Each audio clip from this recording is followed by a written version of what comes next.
we're in Canterbury, and I'm just having a chat with Stephen here. Stephen, thank you very much for talking to us. You know, there's a real issue of homelessness throughout Kent, but certainly in Canterbury, it's got one of the highest rates of homelessness in Kent. So you just told me that you're sleeping in a graveyard at the moment, is that right? This is at a time when we've been told 25,000 people are coming from Afghanistan to be housed in the UK. And you know, many people would argue that we should look after the homeless Brits before we start bringing people in from overseas, because I think the issue is that these people that are coming over, they don't have any documentation or paperwork, and they're completely untraceable.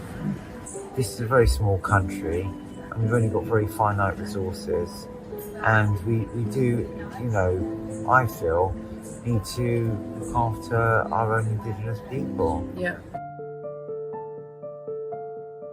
I'm outside Abbott's Barton Hotel on New Dover Road in Canterbury, and this hotel has agreed to take in exclusively 106 Afghan refugees. There's no comment from the hotel. There's no comment as to why. I mean, you do know that Canterbury has one of the highest rates of homelessness in Kent. There's no further comment.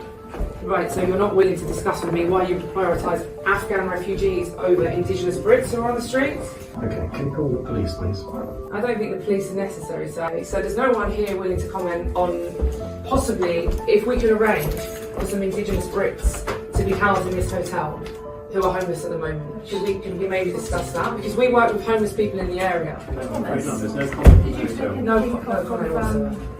Are you aware of the fact that just a couple of miles down the road there's a hotel that's exclusively housing Afghan refugees? No idea. No. We visited that hotel earlier today, and I explained to them that I work for the British Freedom Party, and we have long helped the homeless. We've worked with the homeless in Kent for a very long time. Yeah. And I asked the manager whether if I were to bring someone who was homeless, an Indigenous Brit, to their establishment, would they consider giving them accommodation as well as the 106 Afghan refugees, and they called the police on them.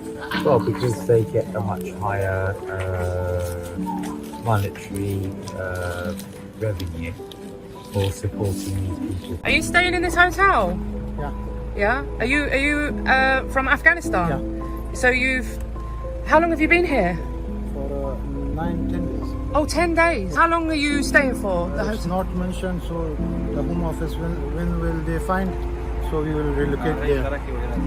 Okay, so the Home Office are gonna, when they find you somewhere to live permanently, they'll relocate you. Yeah. Are you from Afghanistan? Yeah. How are you finding the hotel? Is it nice? Yeah, it is, yeah. Yeah? And how long have you been here? 5 to 6 days. 5-6 days. Yeah.